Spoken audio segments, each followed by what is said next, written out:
Guys, may tanggap tayo. Isang power supply. Ayaw na mag-power. Sigurado sira na tong may nasunog dito, pumutok. May pumutok dito sa loob. Check natin.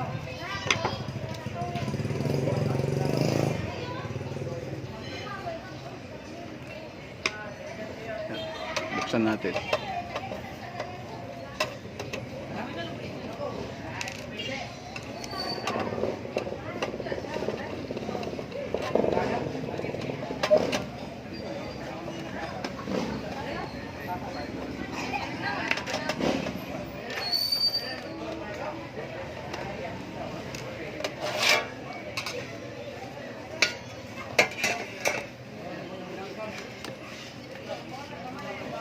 Ayun, may pumutok nga.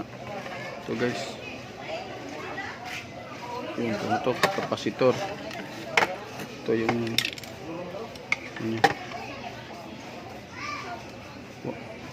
1000 microfarad 16 volt. Check natin yung ibang parts kung mayroon man nasira.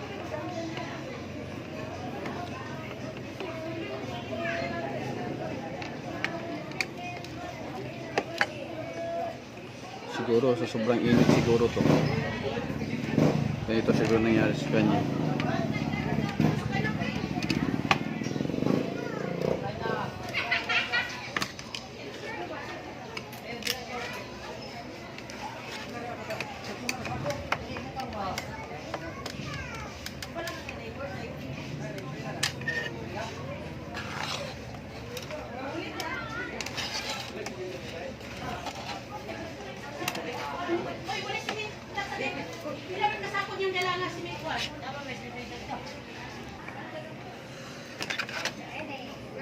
Check natin. Gamitan natin gamit tayo ng tester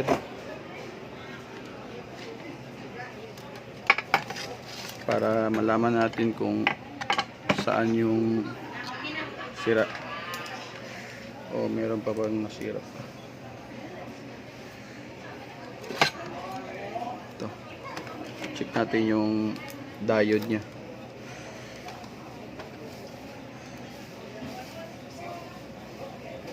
Kung mag-check kayo ng diode guys, lagay mo na lang sa times 1. Ito. Ayan, okay siya. Tapos, tester muna natin itong kapasitor kung meron bang short. Wala naman siya. Tester natin itong tatlong diode. Ito diode ko. Ito tatlong diode. Kita nyo guys. Yan. Yung silalim. Tatlong diode. Tester na natin.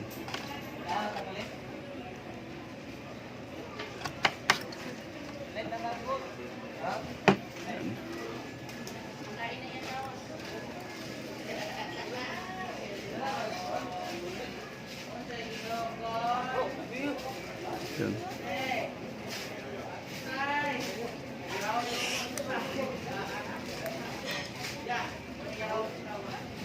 Dapat kabilaan, dapat hindi siya magtakbo.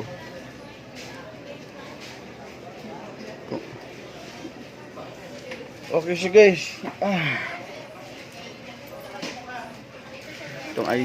Itong transistor IC naman.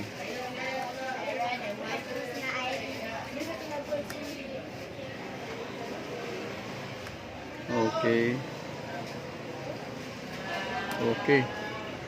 Ito lang yung sira niya guys. Itong kapasitor na pumutok.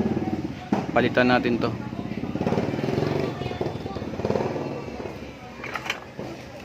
Okay. Ito palit natin, no. Ito yung ipalit natin. Ito yung pumutok.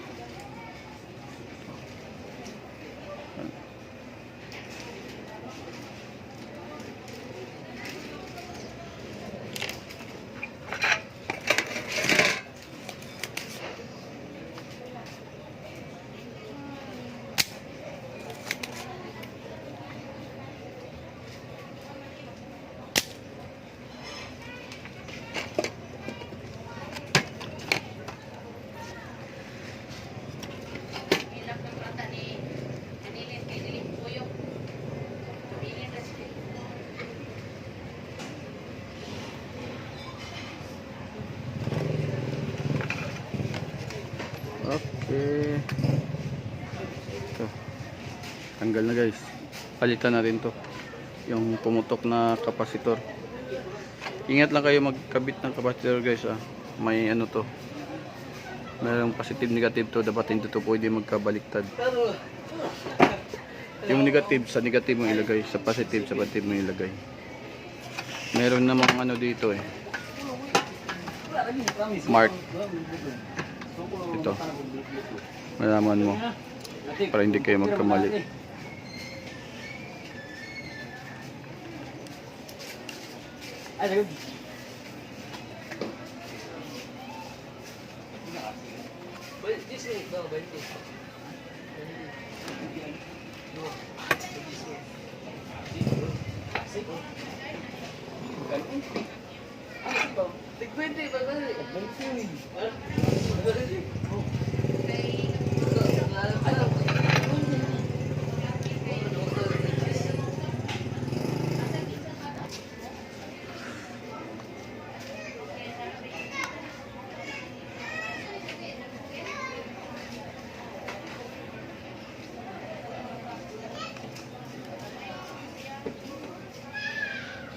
Ayun, nakabit na natin guys.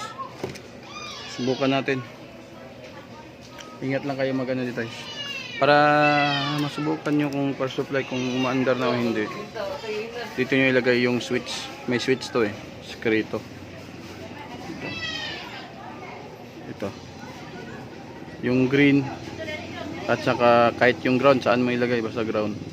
Color ng ground black yun. Yan.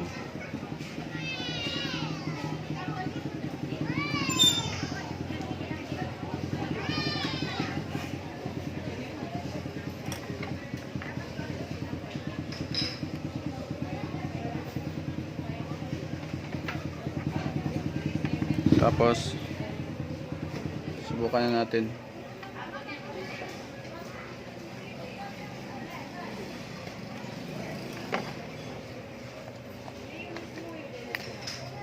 Ayan guys, umandar na siya. Kita nyo guys. Ayan. Umiikot na. Umiikot na yung pan. Success guys. Yun lang yung sira. Ito lang yung sira. 1000 microfarad 16 volt. Yan ang sira. Pumutok. Okay na guys. Iputulin ko na yung video kasi success yung ginawa natin. Ayos na.